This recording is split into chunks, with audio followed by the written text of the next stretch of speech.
नमस्कार दोस्तों, एक बार फिर से आपका स्वागत है आशीष त्रिपाठी TCL आपके YouTube चैनल पर।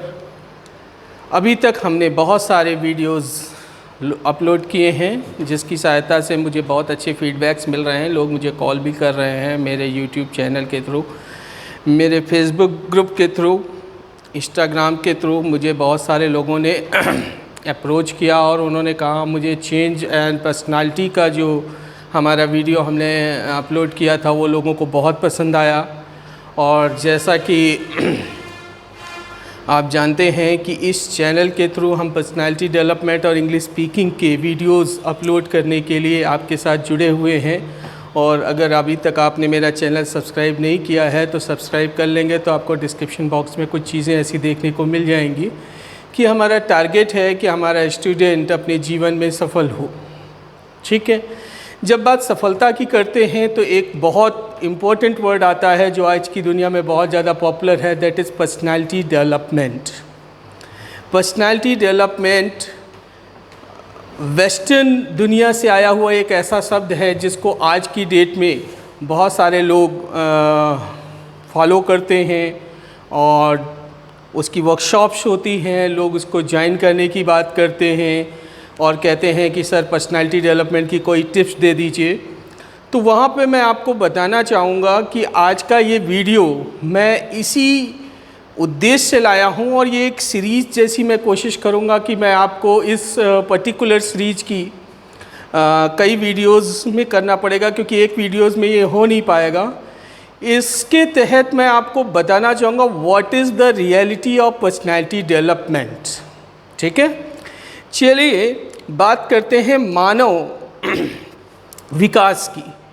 मानव जब इस दुनिया में आया तो उसके पास ज्ञान नाम की कोई चीज़ नहीं थी, लेकिन अगर ये ज्ञान अवतरित हुआ है, चाहे वो इस्लाम में हो, चाहे वो हमारे धर्म में हो, हिंदू धर्म में हो, लेकिन इस चीज़ के बीच में भी बहुत सारे मिसकंसेप्शंस हैं। क्योंकि जब भी आप अपने नाम से ज़्यादा अपना परिचय देने की कोशिश करते हैं तो अपने रिलीजन को बीच में लाते हैं। और रिलीजन एक पर्टिकुलर वर्ड नहीं है, दिस इज़ अ कॉन्सेप्ट। और इस कॉन्सेप्ट को समझे बिना अगर हम अपने आप को इस पर्टिकुलर रिलीजन या उस पर्टिकुलर रिलीजन का रिप्रेजेंटेटिव कहते हैं, या हम कहते हैं कि I belong to Hinduism, I belong to Islamism, so this is not correct.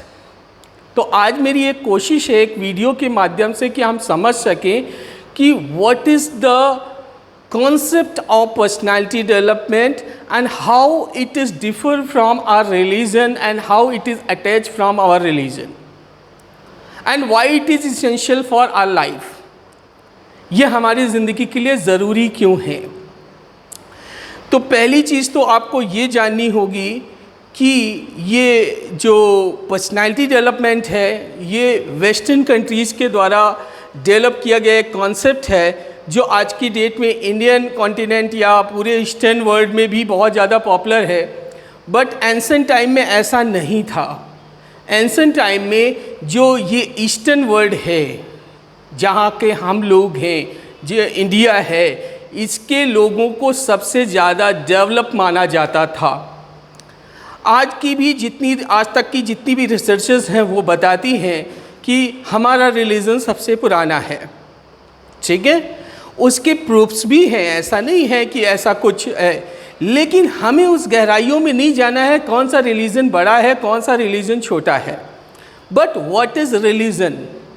Religion यानी धर्म, धर्म यानी धारण, यानी आपके जीवन का जो कुछ भी जीने का तरीका है वो अगर एक पर्टिकुलर ओरिजिन को फॉलो करता है तो आप उस रिलीजन के हो जाते हैं, और अगर आपके जीवन जीने का तरीका दूसरे तरीके को फॉलो करता है एक पर्टिकुलर सेकेंड ओरिजिन को, तो आप उस रिलीजन के हो जाते हैं। लेकिन रिलीजियस बुक्स या रिलीजियस कॉन्सेप्ट के अंतर्गत बताया क्या गया है, that is how to live, कैसे जिए। दुनिया में अगर आप आए हैं तो आप जिएंगे, कैसे जिए, this is the basic ethics of essence of the religion.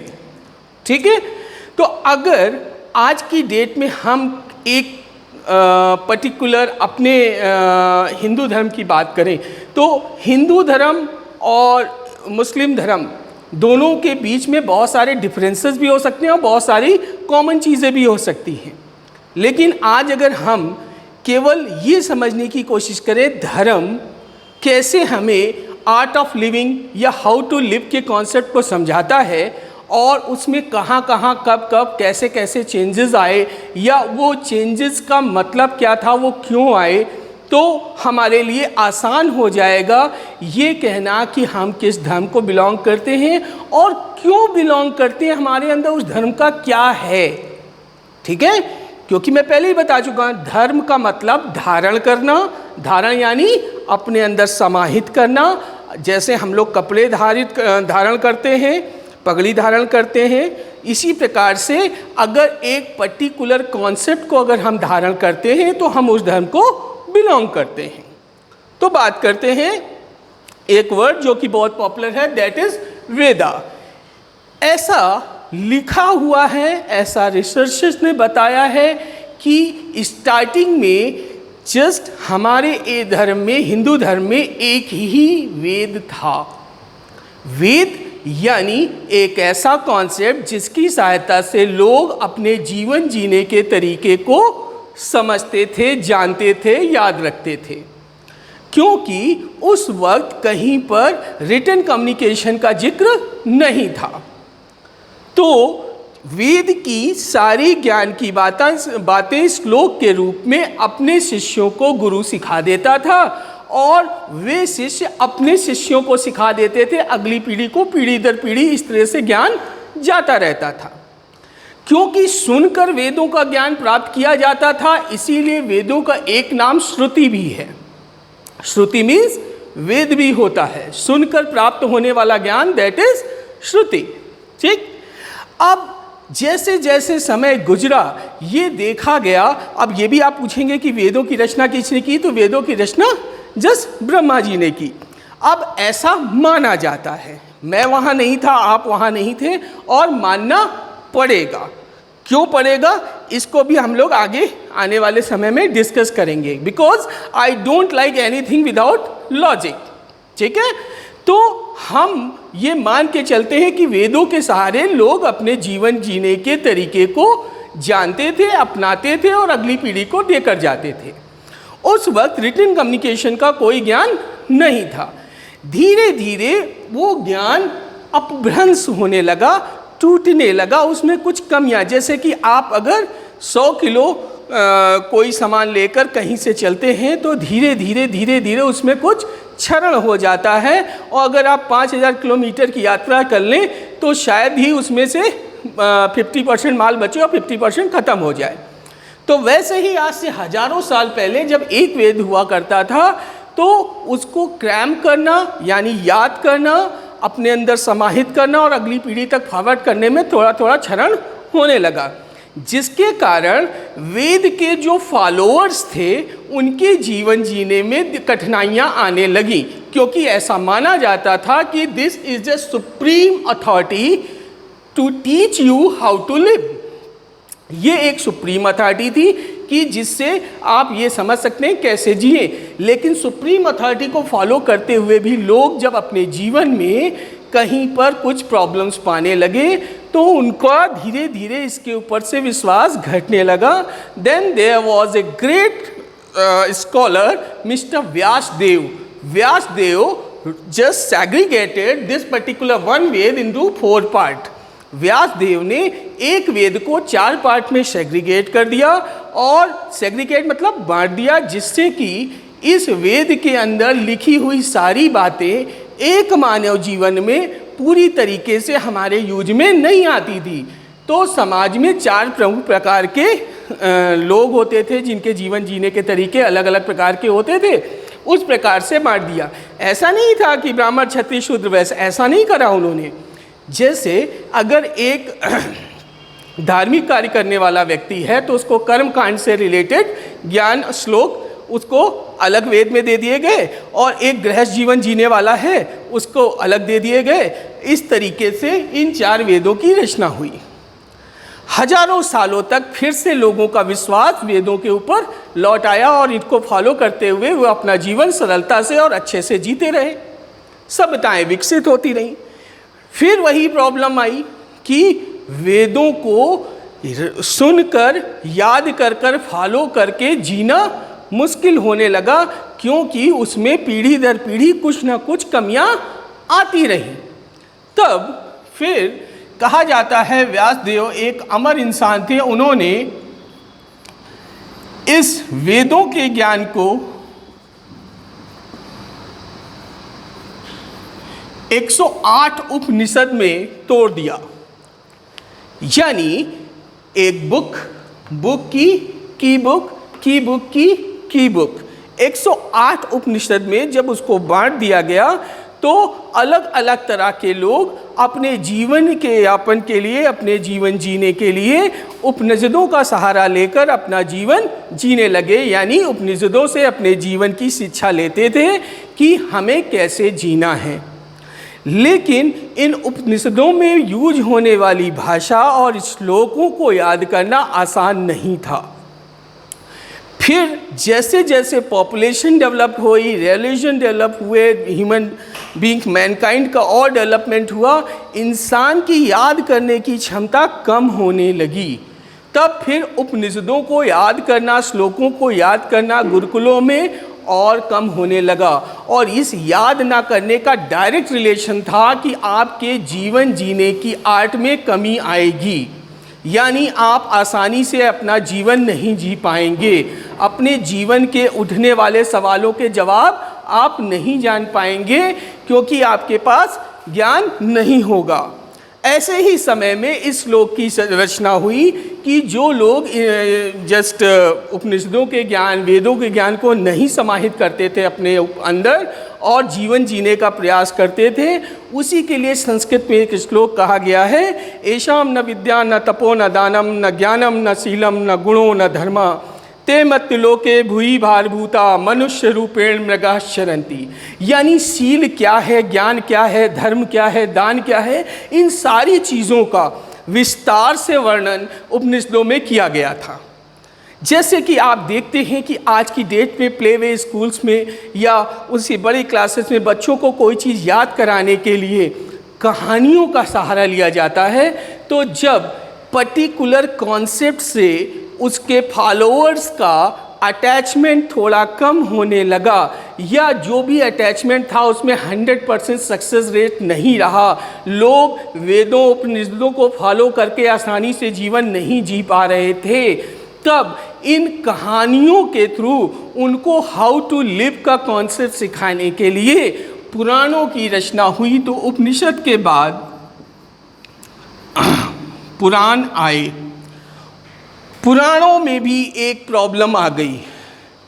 इन पुराणों में देवी देवताओं को, जैसे कहा जाता है कि हिंदू धर्म में 33 कोटि हिंदू देवी देवता हैं, यानी 33 प्रकार के देवी देवता हैं, but it was not easy to follow a particular concept. अगर कोई शिव पुराण पढ़ के शिव का भक्त बनता है तो विष्णु पुराण वाले शिव भक्त के साथ कंप्रोमाइज़ नहीं कर सकता।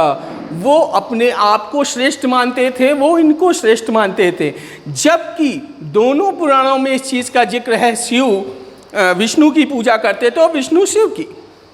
तो प्रॉब्लम्स तो थे, किस में थे? भगवानों में नहीं थे, कॉन्सेप्ट में नहीं थे, उनके फॉलोअर्स में थे। तो पुराणों का भी कॉन्सेप्ट बहुत दिनों तक लोगों को पर्टिकुलर धर्म से बांधकर रखने में सक्षम नहीं रहा। ऐसा नहीं था कि बहुतायत में लोग इनके खिलाफ थे, लोग इनको अपने ऊपर धारण भी किए हुए थे, अपने आप को हिंदू भी कह रहे थे, लेकिन जीवन आसान नहीं था उनका, सफल जीवन नहीं जी पा रहे थे। उनके जीवन में उठने वाले सवालों के जवाब उनके पास, उनके कॉन्सेप्ट में नहीं होते थे। तब एक नए कॉन्सेप्ट की रचना की गई, दैट इज रामायण। रामायण एक महाकाव्य है, इट इज़ अ एपिक। इसके अंतर्गत लोगों को बताया गया कि आप अपने जीवन में अपना लाइफ स्टाइल कैसे बनाएं। If you want to become a good son, you should be like a Ram. If you want to become a good king, that you should be like a Dashrath or Ram. If you want to become a good brother, you should be like a Bharat or Lakshman. If you want to be a servant, you should be like a Hanuman. If you want to become a wife, then you should be like Mandavi, Urmila or Sita. ये standards इस epic के अंदर जितने characters थे वो इतने standards थे कि हिंदू धर्म को मानने वाले लोग उन स्टैंडर्ड्स को टच ही नहीं कर पा रहे थे। फॉर एग्जाम्पल, आपकी लाइफ में आपको टारगेट दे दिया जाए कि आपको एक दिन में इंग्लिश बोलना सीखना है इस वीडियो के माध्यम से, क्या आपका आकर्षण उस वीडियो पे बना रहेगा? नो। तो इतने स्टैंडर्ड कैरेक्टर होने की वजह से लोगों ने रामायण को पढ़ा तो बहुत, आज भी पढ़ी जाती है, घर घर में रामायण, अखंड रामायण का पाठ होता है, लेकिन इस धर्म के मानने वाले लोग रामायण को कभी आत्मसात नहीं कर पाते। कभी एक फिजिबल टारगेट नहीं होता, अचीवेबल टारगेट नहीं होता। तो इंसान अपने धर्म के साथ रहते हुए भी धर्म पे उसकी पकड़ ढीली है, उन कैरेक्टर्स को वो नहीं जी पा रहा है। In the last but not least, the last biggest epic came, that is a Mahabharat. Ramayan से कुछ लोग और असंतुष्ट इसलिए वजह से भी थे कि रामायण के अंदर नारी का शोषण कुछ लोगों ने अपने क्या कहते हैं उसको, क्रिटिक्स जो थे, उन्होंने कहा कि रामायण में नारी का शोषण दिखाया गया, सीता का शोषण हुआ है। तो अगर किसी धर्म को फॉलो करने वाले लोगों को देखा जाए तो वो दो पार्ट्स में बांटे जा सकते हैं, पुरुष और स्त्री। और अगर एक पक्ष का शोषण हो तो उस धर्म, उस महाकाव्य के प्रति लोगों का आकर्षण कम हो जाता है। तब जब महाभारत का महाकाव्य आया, जिसमें कृष्ण को एक अवतार पुरुष के रूप में दिखाया गया और कृष्ण ने इसी के बाई प्रोडक्ट में एक गीता का ज्ञान भी दिया, तब लोगों को एहसास हुआ कि धर्म क्या है, धर्म की महत्ता क्या है, धर्म के साथ रहना क्यों जरूरी है और धर्म को समझना आसान कैसे है। क्योंकि महाभारत के जितने भी कैरेक्टर्स हैं वो आपको अपने रियल लाइफ में कहीं ना कहीं दिख जाएंगे। कोई शकुनी भी होगा आपके परिवार में, कोई आपके परिवार में भीष्म पितामह भी होगा जो बुजुर्ग है, अपने दायित्वों से बंधा हुआ है। लोग उसका सम्मान पैर छूकर तो करते हैं लेकिन हृदय से नहीं करते। भाई भी होंगे दुर्योधन जैसे, ठीक है। तो इस महाभारत के महाकाव्य की सहायता से इस धर्म को मानने वाले लोगों को ये दिखाया गया, अगर आपका स्वभाव इस पर्टिकुलर कैरेक्टर से मैचअप करता है तो आपका अंत यहाँ होगा। महाभारत में उस कैरेक्टर का अंत जहाँ पर जैसे हो रहा है, अगर आप इस तरह के कार्य करते हैं तो आपका कैरेक्टर इससे मैच होगा। इसको देखने के बाद, इसको समझने के बाद बहुत सारे लोग ये समझ सकते हैं कि धर्म की परिभाषा क्या है, कृष्ण पांडवों के साथ क्यों थे और कृष्ण कहना क्या चाहते थे। हाउ टू लिव, कैसे जिए, हमेशा धर्म के साथ जिए, धर्म की रक्षा के लिए जिए। क्यों? This is the art of living. अगर आपको जिंदा रहना है तो कहीं ना कहीं किसी ना किसी तरीके को अपनाना पड़ेगा और उसको यूनिवर्सली अपनाना पड़ेगा। ऐसा नहीं हो सकता है कि आधा कैरेक्टर आप इधर का ले लें, आधा कैरेक्टर दूसरे धर्म का ले लें और आप मिलजुल कर जी लें ना, ऐसा संभव नहीं है। तब आप सफल नहीं होंगे अपने जीवन में। इस पर्टिकुलर महाभारत से निकला हुआ by product the great Gita, this is the essence of life. Mahabharat के दौरान भगवान कृष्ण ने गीता में ये कहा कि मैं ही जीवन हूँ, मैं ही मृत्यु हूँ, मैं ही वर्तमान हूँ, मैं ही भविष्य हूँ, मैं ही भूतकाल हूँ, मैं सब कुछ हूँ। किसी और धर्म में ऐसा स्टेटमेंट नहीं है। मैं ही भूकंप लाता हूँ, मैं ही बाढ़ लाता हूँ, मैं ही प्रकृति की रचना करता हूँ, मैं ही प्रकृति का विध्वंस करता हूँ। आज कोरोना है तो अगर हम माने इस संस्कृति को, इस धर्म को, तो इसको लाने वाले भी परम ब्रह्म हैं और इसको ख़त्म करने वाले भी परम ब्रह्म होंगे, लेकिन वो स्वयं हर जगह नहीं होते। उन्होंने इसके लिए लोगों का निर्माण किया है, मानव जाति सभ्यता का विकास किया है और उस विकास को सुचारू रूप से चलाने के लिए समय समय पर गाइडलाइंस के कलेक्शंस दिए हुए हैं। तो गीता, वेद, उपनिषद, पुराण, ये सब क्या हैं? These are the collection of guidelines how to live. अब इस इसेंस ऑफ इसेंस का निकाल कर हमारी वेस्टर्न कल्चर, हमारे देश में रिसर्च को बहुत बढ़ावा नहीं दिया जाता, लेकिन वेस्टर्न कंट्रीज ने हमारे इपिक्स के ऊपर, हमारी संस्कृति के ऊपर, हमारी सिविलाइजेशन, हमारी कल्चर, हमारे ट्रेडिशन के ऊपर बहुत रिसर्च किया और ये पाया कि this is a optimum solution of all the problem. This is the best solution of all the problem, universal problem. What? That follow Gita.